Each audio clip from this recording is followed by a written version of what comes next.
I never imagined that the echoes of a downtown Chicago office would become the backdrop for one of my life's most defining moments. It was 2018, a time when the desires for success and recognition seemed to outshine the ghostly whispers of the Windy City. I worked at a towering corporate building on LaSalle Street, a place where ambition and desperation danced together, casting long shadows on the bustling streets below. I had arrived for a routine meeting, the kind of mundane gathering where discussions often morphed into bewildering labyrinths of corporate jargon.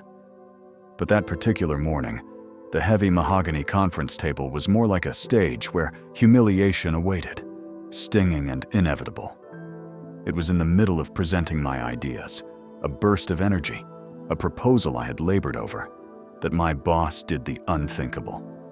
With a dismissive snort, he waved me off, turning my carefully crafted presentation into a spectacle of scorn.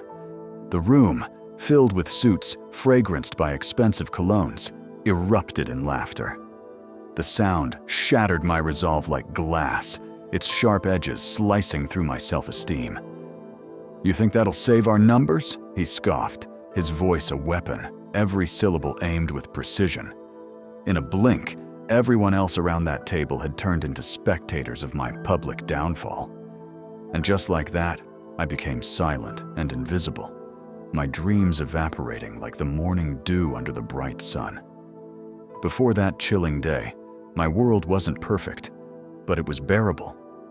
Chicago was my sanctuary, a bustling metropolis where anonymity was a comfort. I moved through the crowded trains at Union Station and navigated the skyscraper-lined streets with a sense of purpose and silent determination. I was young, driven, and eager to prove my worth in a sector where competition was fierce and unyielding. My office at the Chicago Stock Exchange was a place of carved aspirations, where ideas were currency and creativity meant survival.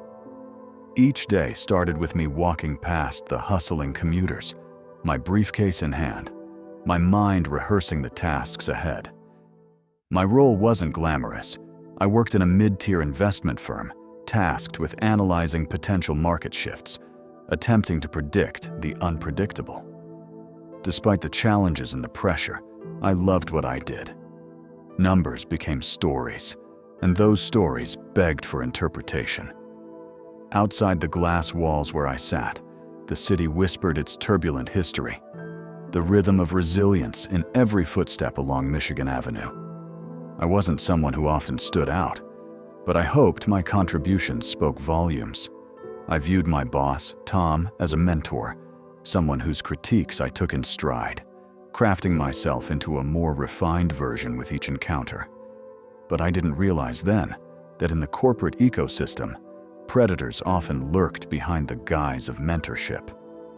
The fateful meeting started much like many others, with the ritual exchange of polite nods and the shuffle of chairs scraping against polished floors. I had spent weeks meticulously gathering data, assembling charts that illustrated trends and opportunities. Tom was known for his brutal honesty, but I believed in constructive critique, a belief I carried into that neatly organized meeting room. With eyes fixed on the projection screen, I began my presentation, words flowing with controlled confidence. Yet as my speech progressed, a creeping sensation of unease grew within me, manifesting in whispers and subtle glances exchanged among colleagues. Halfway through, just as my passion reached a crescendo, Tom interrupted. "Cut the theatrics, Sam," he barked, his voice icy, shattering the atmosphere. My mind scrambled, attempting to salvage my dignity. "This is the real world, not your imagination," he continued, his voice gathering momentum as his disdain spilled over.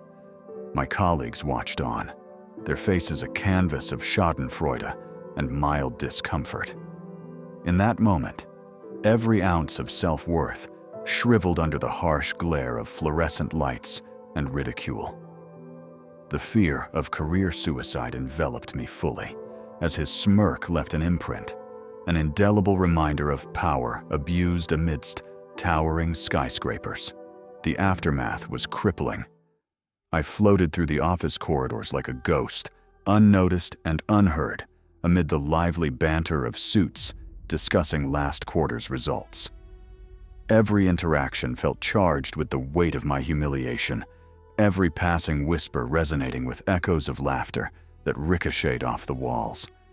I was marked, my reputation tainted with the stain of inadequacy shared by Tom. His authority, wielded ruthlessly, cast a long shadow over my every move, my every breath. My confidence faltered, left dangling precariously, threatened by the abyss of disbelief. I found solace nowhere, not even in the comforting routine of Chicago's L train rides home, which now seemed to tighten around me like a vice. My evening walks from the station through Lincoln Park were tortured acts of reflection, my mind replaying scenes from that disastrous meeting. The vibrant buzz of the city fell silent in contrast to my tumultuous thoughts. I saw Tom in every corner, imagined his scorn in the sharp cries of impatient cab horns. His words echoed in my mind, demanding acquiescence, chaining me to his version of reality. But something deep within stirred, a quiet yearning for redemption that whispered hope amid chaos. In the days following, I unearthed something remarkable buried beneath layers of superficial statistics and monumentally overlooked data. What began as a restless night's occupation soon became obsession. Nestled within company records was evidence, proof that spoke volumes against the skewed projections Tom had confidently shared with stakeholders. It was a discovery that highlighted mismanagement, something that could unravel the very fabric of his narrative and expose incompetence hidden behind a facade of bravado. The realization struck like lightning. Tom's negligence masked beneath bravado, his reckless strategies jeopardizing client interests for personal gain. My heart raced with the potential possibilities that flashed across my mind, each one tinged with poetic justice. The chance to reclaim dignity shattered by his derision. But caution remained my companion, urging discretion lest my revelations provoke retaliation before justice could manifest. The documents, tangible, undeniable, carried a weight that loomed larger than the city skyline, ushering a glimmer of empowerment and resolve restored. As weeks passed, Tom's arrogance grew alongside his oversight. Almost emboldened by his ignorance, he dismissed crucial data points with a flourish of indifference.